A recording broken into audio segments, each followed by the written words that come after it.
Morning, everyone. Welcome once again to Ellington Studies. Today, we're going to continue our book reading, and we're still looking at the Strategy Focused Organization by Robert S. Kaplan and David P. Norton.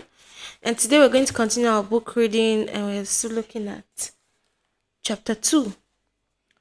Make strategy a continual process. Once the divisional scorecard was launched, Mobil's executive leadership team reviewed it each year and updated its reflex on opportunities and competitions conditions. With the update, strategy information at the divisional level became incisive, and capital spending. This helped provide plans and basics for strategic performance during the next year. In effect, the business unit and the division now had the budget for performance on both the financial and non-financial strategies. Measures on the scorecard, building the performance target into compensations system. It closed the loop for strategies operations. The management meetings centered on the scorecard were distinctly different from those in the past, which had focused solely on financial measures. Bob McCall commented on the difference in the past, where a bunch of controlling settings around talking about variance. Now we discuss what's gone right and what's gone wrong. What should be kept doing and what should we stop doing? What resources do we need to get back on track? Not explaining a negative variance due to some volume mix. Brain Baker described how he used to face meetings to review the strategies of his business and shared service organizations. I went into these reviews thinking they would be long and outrageous. I was pleasantly surprised how simple they were. Managers came in prepared. They were paying attention to the scorecard and using them in very productive way to drive the organization hard to achieve the targets. Basically, there is no way I can understand and supervise all the activities that report to me. I need a device like the scorecard where the business unit managers are measuring their own performance.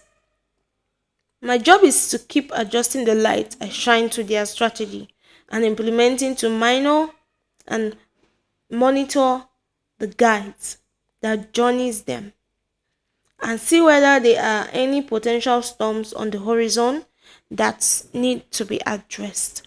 So he said.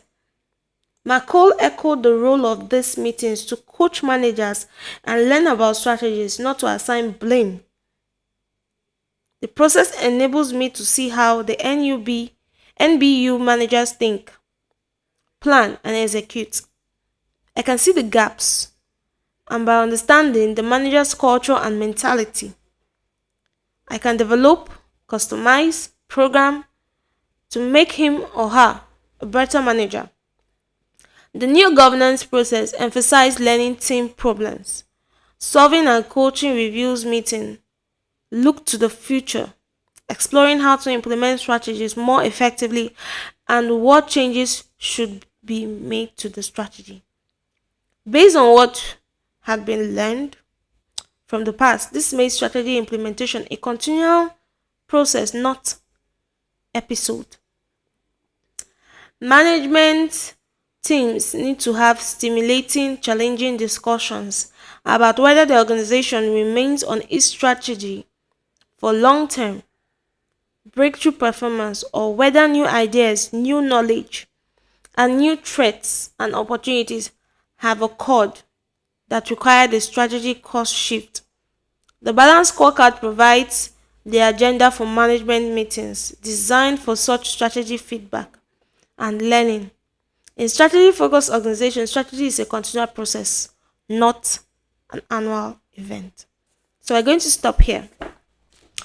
And this little paragraph is trying to tell us the method that Bob McCall used. It says make strategy a continual process, meaning that strategy should not be an event, not a once in a while stuff. It should be a continual process if you want to see changes, if you want to see improvement.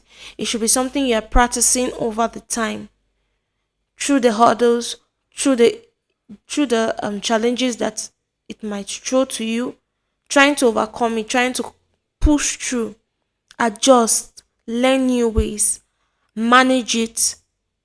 And it says especially that what he taught his managers were to become better managers, because he cannot be at everywhere at the same time. So he needed people to fill in these gaps, and he needed competent hands. And for that to happen, he had to coach them.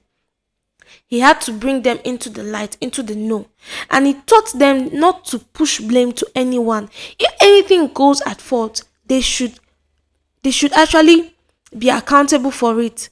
Yes, it's my fault, because the team is under you.